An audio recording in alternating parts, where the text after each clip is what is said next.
Buenos días, queridas niñas, y vamos a empezar a trabajar en esta nueva sesión de ciencia y tecnología, para la cual ¿recuerdan ustedes qué son los ecosistemas? Un ecosistema es un conjunto de tres componentes: el medio físico, los seres vivos que lo habitan y las relaciones que hay entre ellos, como la imagen que observamos ahí. Sin embargo, en un ecosistema hay dos factores muy importantes que permiten que los seres vivos se puedan relacionar con su medio. Estos son los factores abióticos, es decir, los componentes sin vida. Componentes sin vida como la energía del sol, la temperatura, las rocas, grava, arena, el suelo, las precipitaciones y el viento. Y los factores bióticos o los seres con vida son los animales, las plantas y otros seres vivos como las bacterias, hongos, microorganismos. Ahora, tenemos los niveles de organización y vamos a observar la siguiente imagen.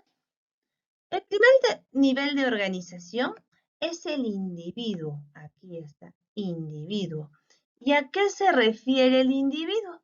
Pues se refiere a un ser, solamente a uno de una especie, el cual es capaz de sobrevivir en un ambiente determinado. Cuando varios individuos se juntan, ellos forman una población. Aquí está.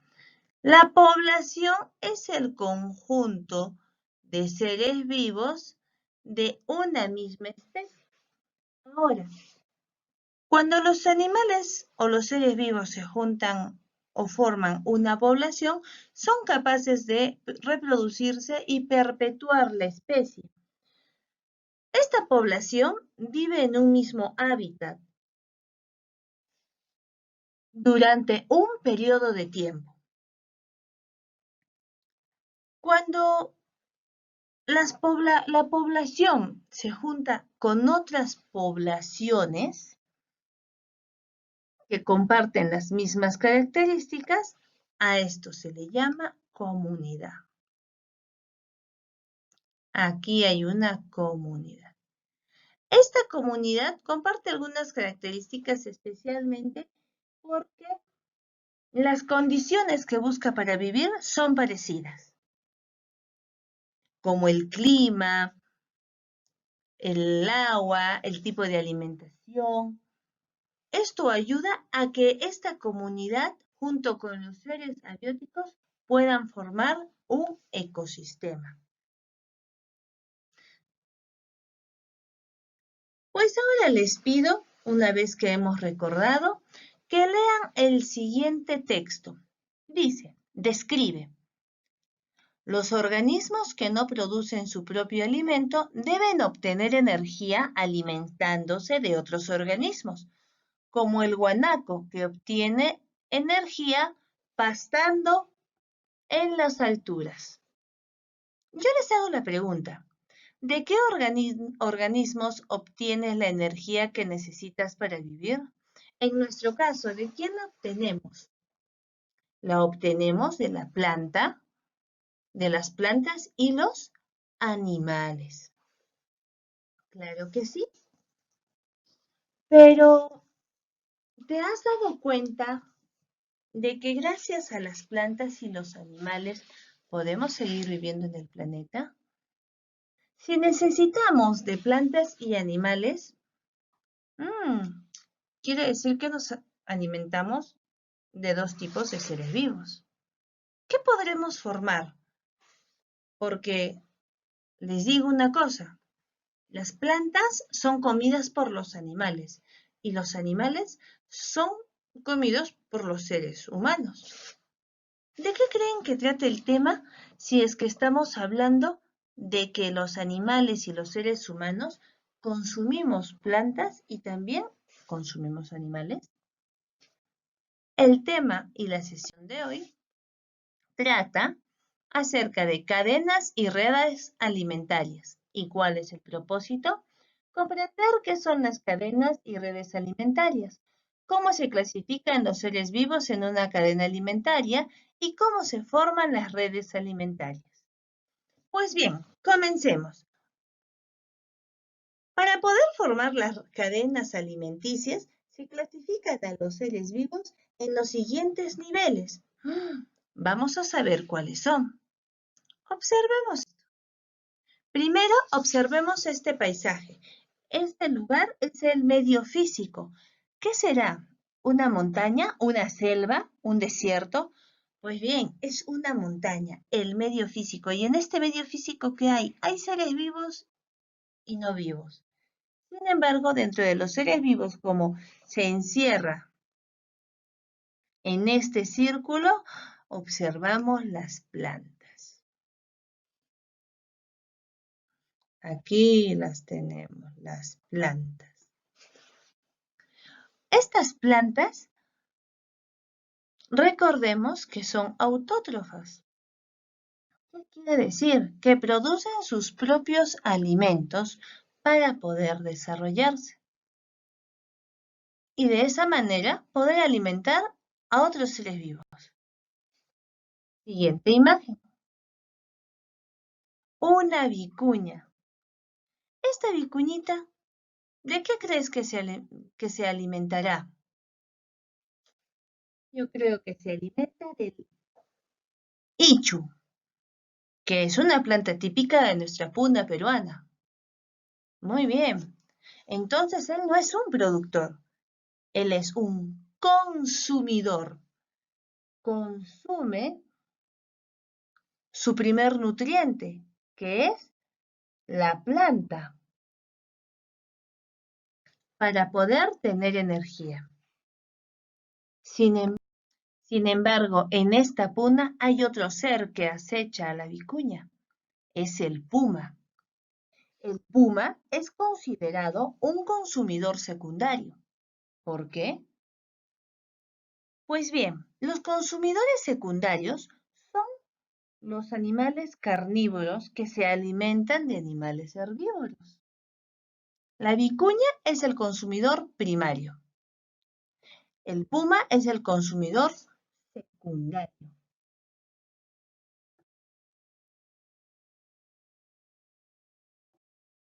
Pues bien, y aquí observamos un cóndor. Pero, ¿qué tiene que ver el cóndor en toda esta clasificación? Quiero que recuerdes. El primer productor son las plantas. Esta planta le ayudó a la vicuña, que es un consumidor primario, a poder alimentarse. Sin embargo, la vicuña fue consumida por un consumidor secundario, que es el puma. Y el cóndor es un consumidor terciario. Básicamente el cóndor es un carroñero y espera que el puma termine de alimentarse de la vicuña y el cóndor se acercará a este animal muerto y se alimentará de él. Cuando termine de alimentarse y se sienta satisfecho, se retira. ¿Y sabes qué queda? Pues quedan los restos del puma. Pero ¿qué es lo que sucede? Este puma se va a descomponer. Y aquí entran a tallar otros seres muy importantes que son los descomponedores. Estos descomponedores son organismos como los hongos, las bacterias, que se alimentan de los restos y desechos de otros organismos que ya han muerto, obviamente. Estos organismos ayudan a descomponer los seres muertos y los desechos de estos en partículas más pequeñas, ¿sí? Lo cual, al final de todo, servirá como alimento a la planta.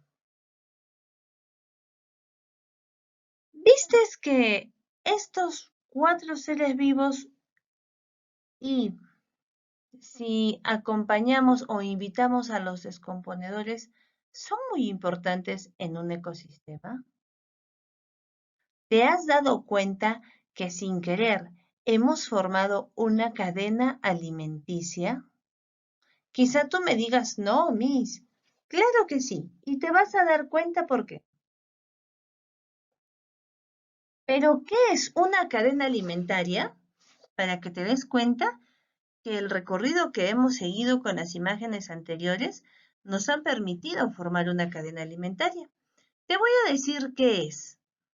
Una cadena alimentaria es la representación de la ruta que siguen los nutrientes al pasar de un ser vivo al otro y está ordenada en línea. Observa muy bien.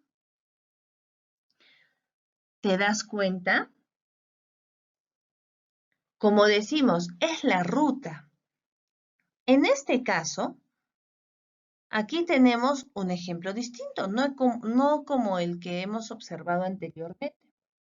Observamos que la hoja de roble es consumida por la oruga. La oruga es consumida por el escarabajo. El escarabajo es consumida por la musaraña. Y la musaraña es consumida por el zorro. Ahora, los organismos en esta cadena alimentaria se alimentan unos de otros. Y esta alimentación se conecta a través de flechas, como la que está acá. A ver, la de acá. Y se lee de la siguiente manera. La hoja de roble es comida por la oruga. La oruga es comida por el escarabajo. El escarabajo es comido por la musaraña. Y la musaraña es comida por el zorro. Ahora, aquí nos está explicando cómo es que se conectan estos seres vivos, ¿sí?, para formar una cadena alimentaria.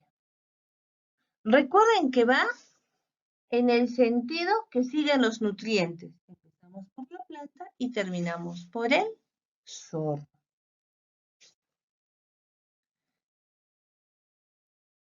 Aquí les pongo un ejemplo de una cadena alimentaria.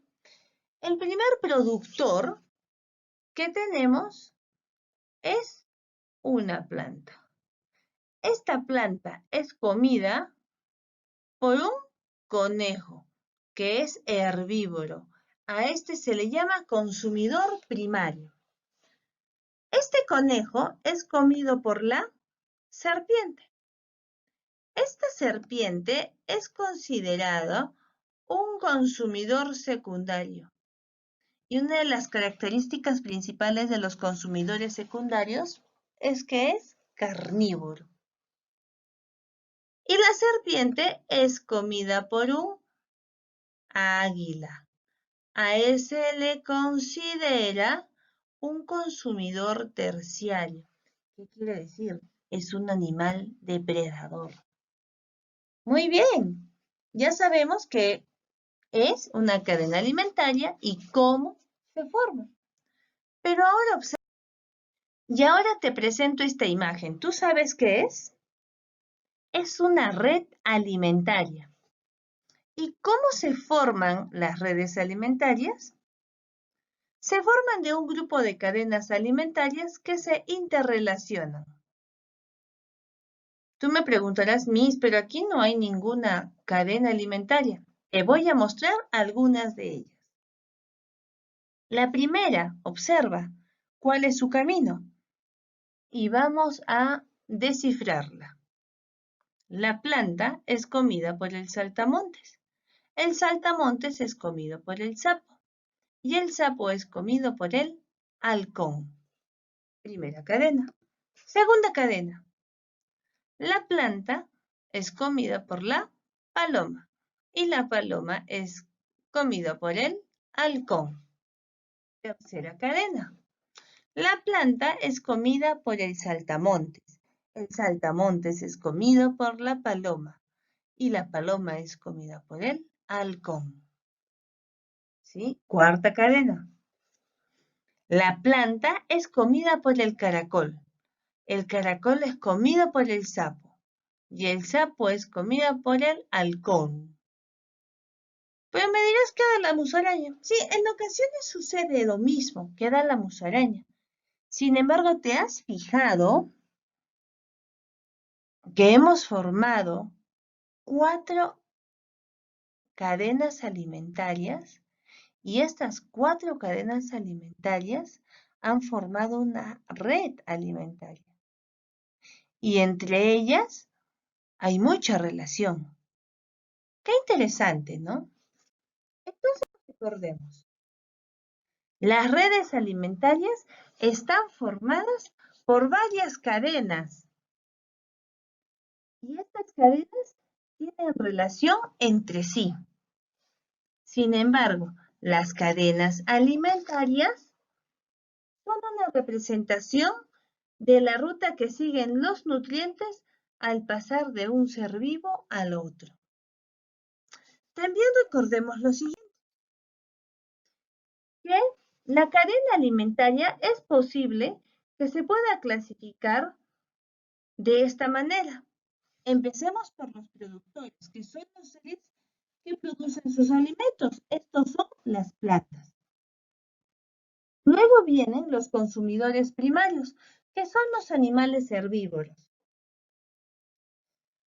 Posteriormente están los consumidores secundarios.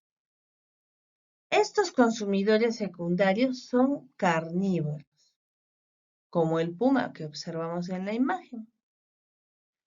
Y los consumidores terciarios o de tercer orden son los carroñeros, que quiere decir los que se alimentan de restos de animales. Ahora, cuando estos animales son atacados y ya pierden la vida y empiezan a descomponerse, pues aquí intervienen las bacterias y los hongos, que son considerados los seres descomponedores. Y recordemos que los descomponedores se alimentan de los restos o desechos de otros organismos, es decir, de los seres vivos, de los animales, inclusive de los humanos.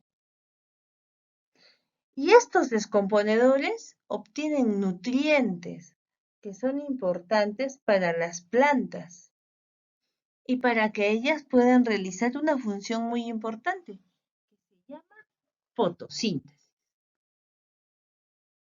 Muchísimas gracias por tu atención y ahora sí, nos vamos al Classroom para poder trabajar la ficha que se encuentra en ella. Pero ojo, antes de trabajar, te pediré que una vez que ingreses al Classroom, leas las indicaciones que se dejan. Que pases un bonito día, hijita, y buen fin de semana.